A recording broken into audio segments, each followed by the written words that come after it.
बच्चा जब ये दूध पीता है, दूध पीते पीते उसको ऊपर का भी चालू कर दिया है तो धीरे धीरे वो बढ़ते जाता है। तो बच्चे की जो ग्रोथ है उसमें अपने को शारीरिक, मानसिक, बौद्धिक और सामाजिक ऐसे 4 हिस्सों में उनके देखना है। जैसे कि शारीरिक, इसमें बच्चा जब पहले 2 महीने में रहता है तो खाली अपने हाथ और पांव ही हिलाता है, बाकी कुछ कर नहीं सकता है।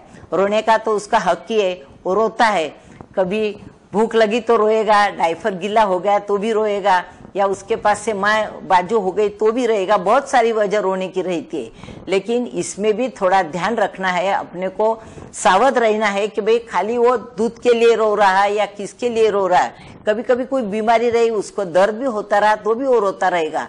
तो इसमें माँ जो है उसका इतना स्मार्टनेस चाहिए कि बच्चे का रोना उसने पहचानना चाहिए। पहले 2 महीने तक वो खाली लेटे लेटे हाथ पांव हिलाएगा। दूसरे 2 महीने में वो जो है तो थोड़ा सा साइड में होने की कोशिश करेगा, पेट पर सोने की कोशिश करेगा। ऐसे करते करते तब वो जो है को सामने जो आजू बाजू लोग अपने घर में जो पहचान वाले हैं वो इधर उधर हुए तो उसके आंख से वो उसकी नजर भी घुमाएगा या नजर घुमाएगा। यदि कोई बड़ी आवाज हुई तो डर जाएगा, या कुछ अच्छी चीज हुई तो कभी हंसने भी लगता है। तो ये समय अपने को सावध रहना है। यदि बड़ा आवाज हुआ, वो नहीं डरा है, वो सुमसम बैठा है, तो उसके कुछ भी तो हियरिंग में प्रॉब्लम है, ऐसा ध्यान में आना चाहिए।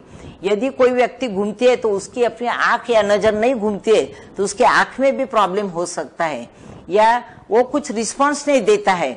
समझो माँ ने लिया है, नीचे रख भी दिया तो उसको कोई समझता नहीं है, तो उसमें कुछ मेंटल रिटार्डेशन भी हो सकता है। यानी ये जो 3 या 4 महीने का जो समय है, वो समय में बच्चे में कुछ खामी रही, जैसे कि आंख की है, सुनने की है, या उसके समझ की है, उसको सेरेब्रल पाल्सी बोलते, या उसके मस्तिष्क में कोई तकलीफ है, तो इसमें 3 या 4 महीने में अपना ध्यान आना ही चाहिए। क्योंकि बहुत बड़ा आवाज हुए तो डर जाएगा बच्चा। ये सब उसके पास से रिएक्शन आनी ही चाहिए, नहीं आई तो पीडियाट्रिशियन की सलाह लेना ये उम्र में बहुत जरूरी है। दूसरी बात जो है, तो जब 4-5 महीने का बच्चा हो जाता तो पेट पर जो लेटा है तो वो थोड़ा सा सर भी, अपनी गर्दन भी उठा सकता है। गर्दन उठा के वो चलता है, थोड़ा सा पेट से चलता है, तब वो अपने नी जॉइंट और हाथ के पंजे के सपोर्ट से फोर्स करके आगे आगे चलेगा।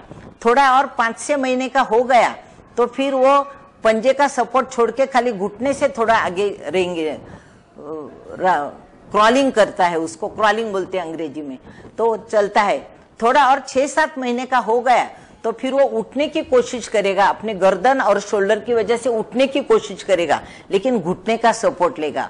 फिर और जब 9-1 महीने का हो जाएगा तो फिर घुटने की वजह से पूरा खड़ा होगा, तो उसको कोई आधार की जरूर रहेगी। ऐसे समय अपने ट्रेनिंग देना है, उससे थोड़ी उंगली पकड़ी तो वो खड़ा हो जाएगा। फिर अपने आप कोई चीज पकड़ के वो खड़ा रहेगा।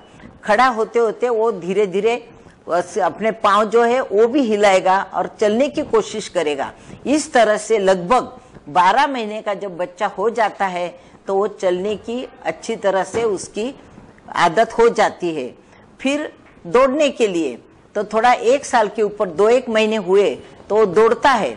वैसे समय अपने को घर में के जो मेंबर्स है उन्होंने उसको ट्रेनिंग देना है। कोई चीज थोड़ी दूर रख देना है तो लेने के लिए वो जाएगा, तो भागने की कोशिश करेगा या लेने की कोशिश करेगा। उस समय उसको वो चीज लेने का भी ज्ञान आ जाता है। वो अपने हाथ से वो चीज उठाएगा, फेंकेगा, इधर उधर करेगा, फिर लेने को जाएगा। ये सब करते करते अपने को ध्यान रखना है कि वो बराबर करता है या नहीं करता है।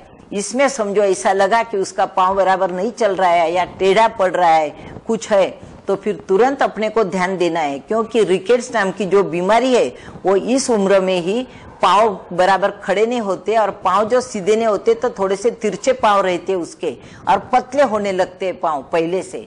तो इसमें रिकेट्स की बीमारी है क्या नहीं है, ये सब सेल्फ असेसमेंट अपने खुद ही देखना है इसमें। तो ये सब चीजें जो है, बच्चा खुद कुछ बोलने वाला नहीं, आप सब ध्यान में रखो। ये सब अपने ऑब्जर्वेशन से, अपनी होशियारी से अपने को सब ढूंढना है। दूसरी बात जो है, तो बच्चे को संडास पेशाब कैसी होती है इसका भी ध्यान रखना है।